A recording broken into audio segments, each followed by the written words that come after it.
In this video, I'm going to talk about a number of items that over the months and years have become permanent part of my setup, things that are with me all of the time. They get seen frequently in my videos and I get a number of questions about them. Now, I didn't want to call this video a gift guide, but with the holidays coming up, you could look at this for gift ideas for the camper in your life, or if you're looking for a little gift for yourself. You will find chapter links in the bottom of the player below, as well as in the description below, so that you can skip forward to whatever interests you. I will, of course, put links to all of these things in the description below. Also below, you'll find a link to my gear list page. This is a super handy site where I'm able to list the products that I share with you, put my own photos of them, my own little write-up, and links to those items. So anytime you see something that I'm using in any of my videos, it's a really easy way to scan through and see if I've got more information about that item. Now, like many YouTubers, I am an Amazon affiliate. So if you click on one of my Amazon links, I may see a small commission. Even if you buy something else, it doesn't cost you anything. Those little commissions that I get do help support the channel and put gas in the tank so I can get out on the trips that you enjoy watching. One thing I really like to look for in any of the gear that I use is any way something can serve multiple purposes, either out on a trip or just multiple purposes in my life, so that when I've made a purchase, you know, I'm getting super extra value out of it. First thing on my list is my Stanley coffee cup. Now, this is not just an insulated coffee cup, it is actually also a French press. And so what I like about this is my coffee maker. This is also my insulated cup that I drink out of for the rest of the day once I've made my coffee. This thing keeps my coffee super hot for an incredible amount of time. It is vastly superior to all of the insulated cups that I've had before. And I've never had any like name brand insulated cups, just, you know, random ones that I accumulated over the years. But this thing is fantastic. And the way this works is you just put coffee grounds, regular coffee, in the bottom, pour water in, let that sit for 4 or 5 minutes, and then you use the press to squeeze down. That filters, pushes the grounds down to the bottom, so everything that's above is just clear, clean coffee, and then you're ready to drink. You just drink it like that. There's never an issue with getting any grit or grounds because the press filter holds everything down to the bottom. In the evening or the next morning, dump it out, rinse it out real quick, and it's ready to go again. It has, of course, a fully sealing lid and a drink top.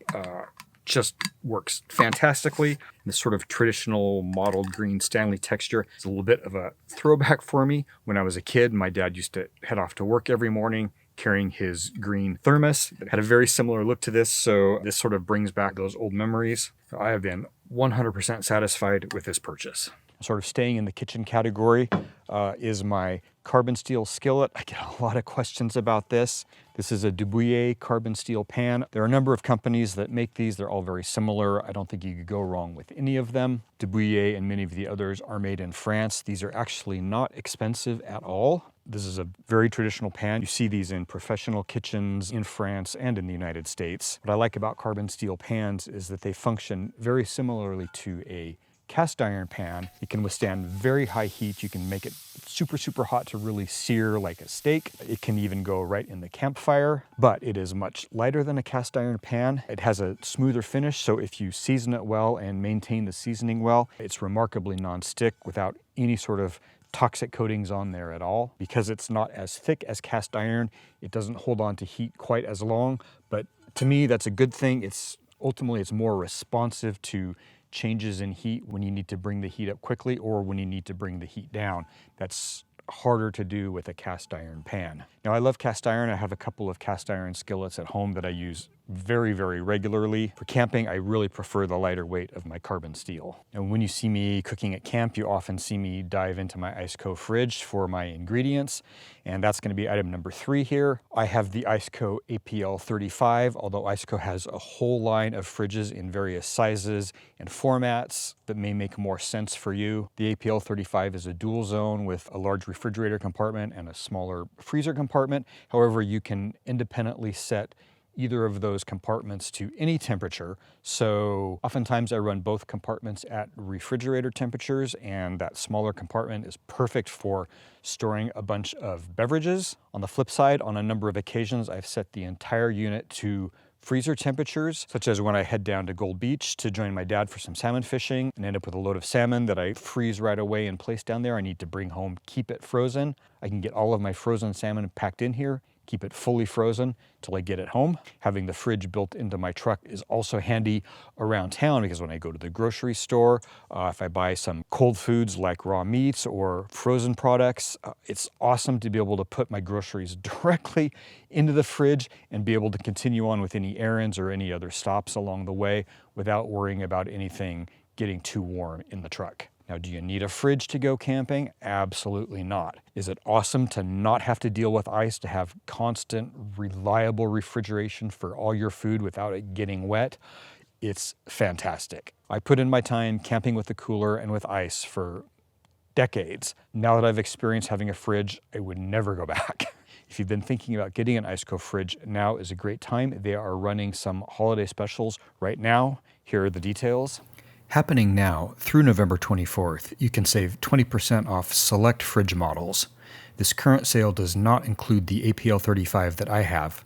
However, a new sale begins November 25th with 20% off all fridges site-wide, and that sale runs through December 1st. In full disclosure here, Iceco obviously has been a partner of the channel. They did provide me this fridge to test and review, but this fridge has worked perfectly for me. I recently went on an 11-day trip into Utah and Colorado. The capacity of the APL35 was perfect for me by myself. If there's two of you or a family, you may want to look at a bigger unit.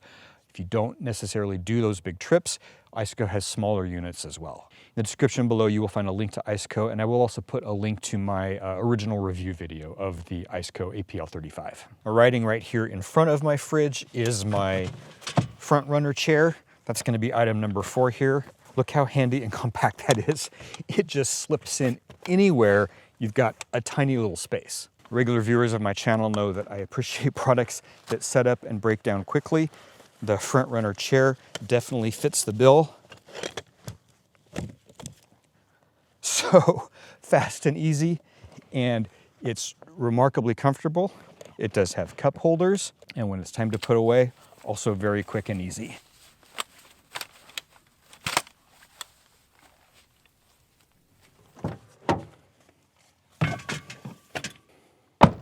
Now, that chair was given to me, but not from Front Runner. It was actually a Patreon member who gave that to me. Very, very grateful. It has been an excellent addition to my setup. Since we're talking about soft goods, we can talk about this next. This teeny tiny little thing is actually my towel, and in this very compact space, this towel is more effective than a jumbo super plush terry bath towel that takes up, multiple times the space.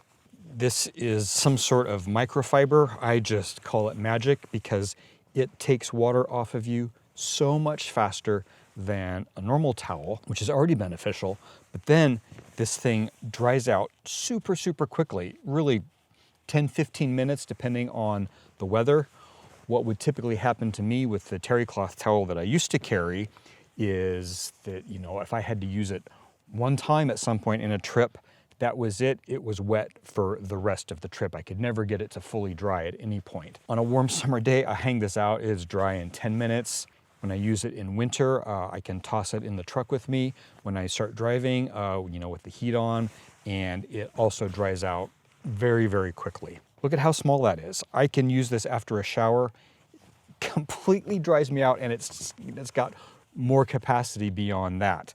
Now, this is made by DryFox. DryFox is a little independent one-person company. Samantha from DryFox designs these herself. This one has the desert scene on one side, mountain scene on the other side. She has several other designs as well. She also makes these in a larger format that folds up into its own little pouch that's incorporated in the towel. And she makes a smaller version as well. Now, I did buy this. I stumbled upon this product at Expo PNW just this past summer, learned about it, decided to purchase one, give it a try, and I hate to use the game changer word, but man, this thing is fantastic. This past summer, when I was traveling in the heat of Utah, I was showering at camp every night using this to dry off. In winter, I don't usually need to shower. I'm not getting hot and sticky and sweaty, but I still use this because I get a little bit of condensation inside the camper when I get up in the morning. I've got a couple of spots that are prone to accumulating condensation. I give those spots a wipe with this, and it helps me get the camper dried out quickly. Then I can just throw that in the cab of the truck, and it's ready to go again, you know, the next night. Samantha from DryFox also recently sent me their blanket that they make. Actually filmed a little blurb about this when I was out camping in the rain last week, so I will let last week me tell you about it. Ever since I got rid of my couch in the camper build, I'm back to taking my naps basically in the driver's seat of the pickup when I'm out, and you know, after lunch I'm ready for a nap. I kind of put the seat back, curl up in there for 12 minutes.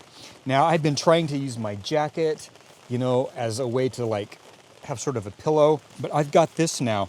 Now this actually isn't a pillow, this is a blanket, and this is made by DryFox, which is the company that makes that awesome towel that I have. When I saw this, I immediately knew that I would love this because it's, for me, it's a dual purpose.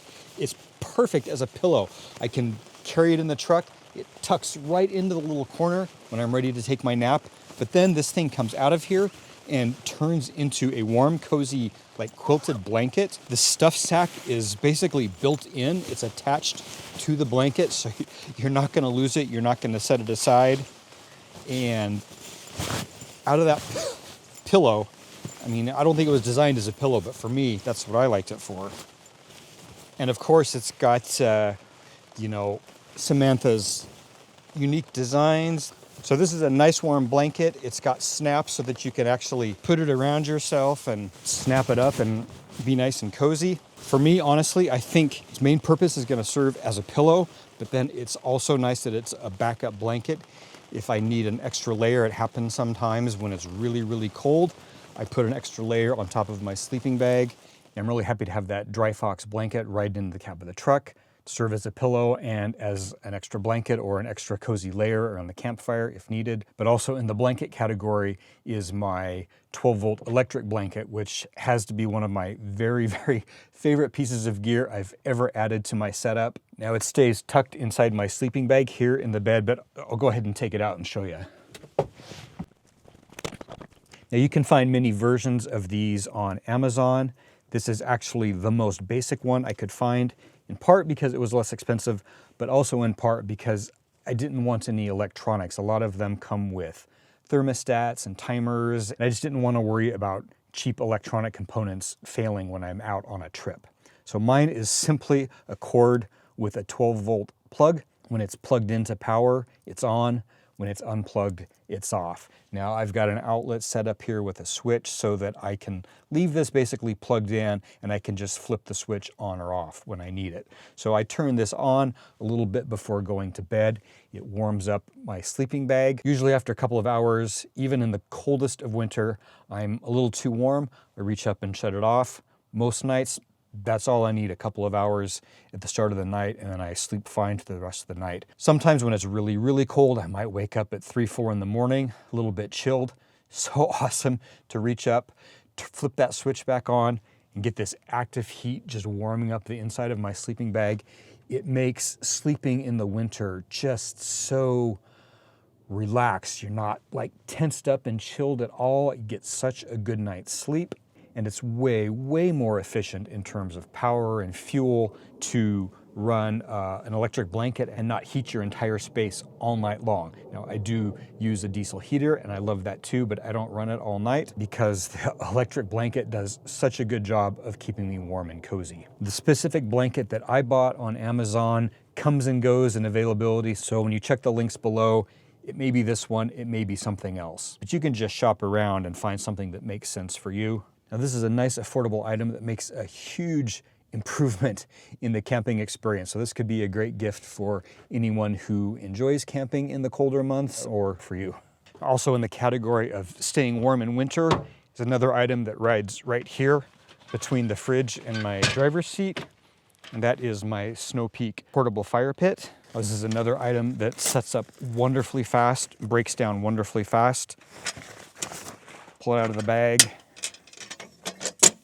It's set up. Now, I like to have a portable fire pit for a number of reasons. Many times you roll into a dispersed campsite and there is a fire pit, but it's not always in a convenient location. I like that I can build a fire at whatever spot makes the most sense for once I've got my truck set up and leveled the way I want it. When it's raining, I can set it up very close to the edge of my awning, and so when I'm cooking and staying out of the rain, I can still enjoy the heat from the fire. I fell in love with the Snow Peak design after having camped with friends who had them in the past. Not only the super quick setup, but this sort of inverted pyramid design means that you can kind of tuck your feet up underneath it and it'll warm your toes from the top, as opposed to, normally if you're in a typical campfire that's in a fire ring, you try to warm up your feet and you end up, melting the bottom of your boots instead. Now, I did receive this as a Christmas gift some years ago. Really love it. It is definitely not a budget item. There are some knockoff companies that make very, very similar pits you can get for less money. I can't speak to the durability of the knockoffs. This one has been used and abused countless times over the years. Just keeps on going. It works great. And it just packs away so fast and easy.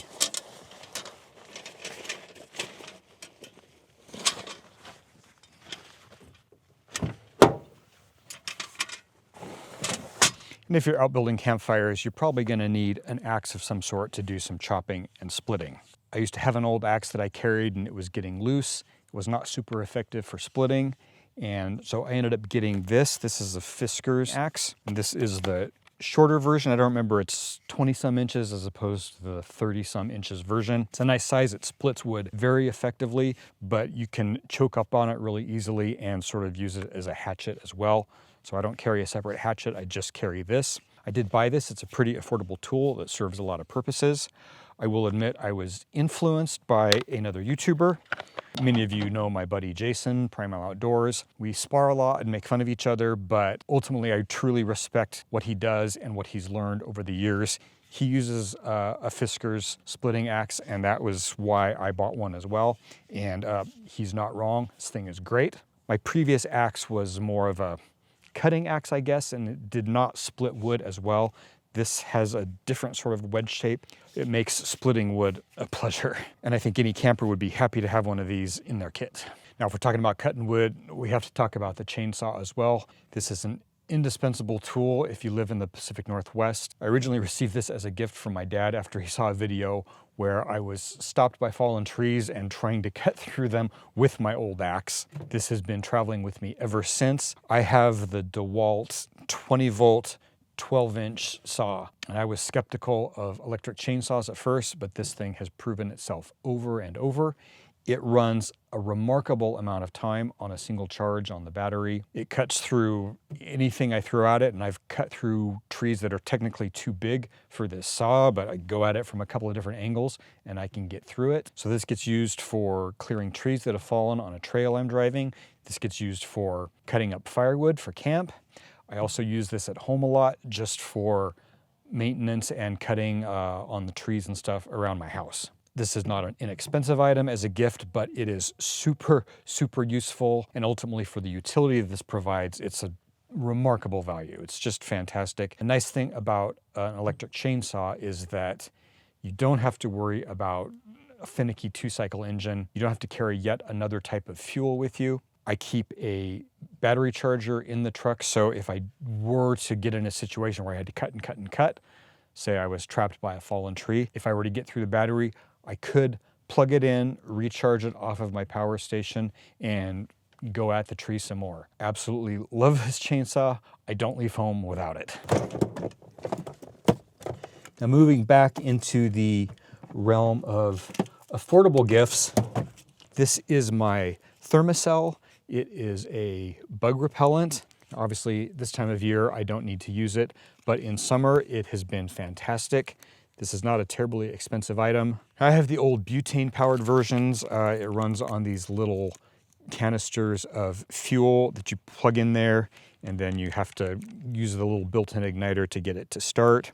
And then you insert these pads of repellent, and it creates a little bubble of odor, I guess, that bugs just do not like. I found it to be very effective. I fire this thing up, I can leave it on the tailgate, and my camp is basically protected, and I end up not getting bugs coming into the camper throughout the evening, so that when I do go to bed, my camper is bug free.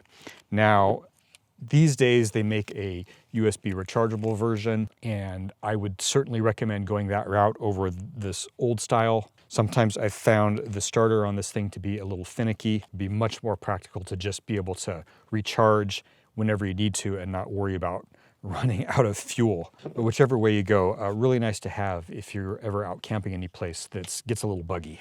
I do the vast majority of my exploring and camping by myself. I prefer to be out solo. There's a lot of people who say you should never off-road or be out, without at least one other vehicle. A lot of times that just doesn't work out for me. I do carry a satellite communicator so that if I'm out where there's no cell signal, I can still call for help. Now, I have been carrying the Spot X device. I previously had the Garmin InReach Mini. I lost it, and so when I got a new one, I decided to try something else. They both work just fine. I find this connects to satellites and send my messages in about the same amount of time that my Garmin InReach did.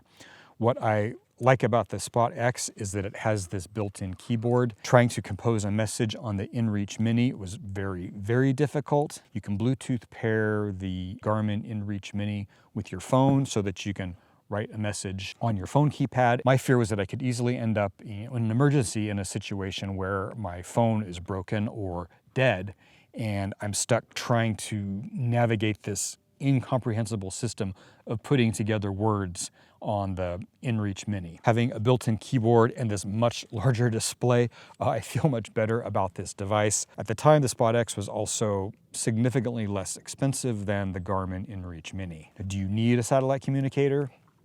These days, if you have an iPhone, Apple now has a satellite communication option. I've never tried it myself. I don't know what they're charging for that. Since I already am paying for a subscription with Spot, I'm not gonna fiddle with the phone satellite until I absolutely need to. Both Garmin and Spot, the monthly subscription for the base level is similar. I think I pay around $11 a month. That gives me a certain number of messages. I have never come anywhere near exceeding the number of messages I get per month. And if I were in an emergency situation where I needed to send messages back and forth, and I started having to pay extra fees, just like that would be the least of my worries, if I was stranded, if it was a life or death situation. So not a cheap bit of gear, and it's not as fun as a fire pit or a chainsaw, but it's a really nice bit of peace of mind, and also it just eases the mind of family members back home who don't know where you are. The way I use this is when I am out by myself, when I get to camp, I send a pre-written message that I've pre-programmed into this that says, everything's fine, here are my coordinates, nothing to worry about. That way my family members know that I'm okay, I'm getting through just fine. They can follow the coordinates and sort of see where I end up. And then if an emergency does crop up, I've got the ability to call for help, including, pressing the SOS button and unleashing, true search and rescue. Now, one piece of gear that is always with me because it's bolted to the truck is my 270-degree awning. Now, you probably wouldn't get that as a gift for anybody, but if you don't have one, this can be a very, very nice gift for yourself, especially if you camp 4 seasons the way I do. In summer, it's fantastic to have the shade. In winter, it's fantastic to have a place to get out of the rain or the snow. It deploys very, very quickly. It packs away in just a matter of minutes. Now, there are a lot of different versions of awnings. You can get some that are just on the side. I personally needed a 270 because my refrigerator's over here. This gives me sort of a living space and also covers my access to the camper. My Rain Outdoor awning is freestanding. It does not need to have legs to stay up. There are legs included if you need them. So, for example, if you're expecting snow to come down, but I generally never have to deploy the legs. The current version of the Rain Outdoor 270 has lights integrated into the arms. Super nice to light up camp at nice ambiance at night. And Rain Outdoor has a number of accessories such as walls and rooms that you can expand the utility of your awning. This one comes in at around $1,000. You can definitely find 270-degree awnings for less. I can't speak to the build and durability of those, although if you're careful about, not getting out into too much wind with a less expensive awning. I'm sure you're just fine. I've had many people tell me that they've had good luck with some of the more budget awnings. You can also get into the South African built awnings that get up into, $1,500+ range. But whichever way you go, an awning is just a fantastic bit of gear to enhance the camp experience. Finally here today, I would be remiss if I didn't mention my Topo Toppers Mesa wedge camper. Obviously, you're not going to go out and buy this as a gift for somebody, but this has been the piece of gear that has probably the most changed my camping life. It's sleek, it's lightweight, but it opens up into a very comfortable living space. Topo Toppers is just one of a number of brands that are available out there, and each of them is a little bit different. So if you're considering a truck camper, I would definitely recommend looking at all of the manufacturers to find what makes the most sense for you. There are a number of reasons that Topo Toppers appealed to me. Among them was the fact that it's a very low, sleek line. The truck is very aerodynamic. In fact, I get better gas mileage now than I did before when I still had the roof rack on the truck. Many of the campers are built with aluminum extrusion, which is a nice thing. It gives you some places to mount stuff on the outside, but Topo Toppers uses a different construction method, and I appreciate the sleek, clean lines and not having all of those grooves running around the outside of the camper that would accumulate dust and then water, and then here in the Pacific Northwest, moss. Before getting my camper, I did speak with a number of camper companies, and ultimately, I just really liked the people at Topo Toppers as well. I liked their thinking, and they have been a fantastic company to work with. They are located in Ventura, California. I drove down there to get mine, but they do have some options to ship the campers out as well. Now, I'm not going to go into any more detail than that here. I have many videos about my camper, building my camper, various things I've done with it, including just a basic overview of the camper itself. I will put links in the description below. All right, I hope you found this video useful or helpful in some way. If you have any questions about any of the things that I've talked about here today, please post them in the comments below. Thank you for watching.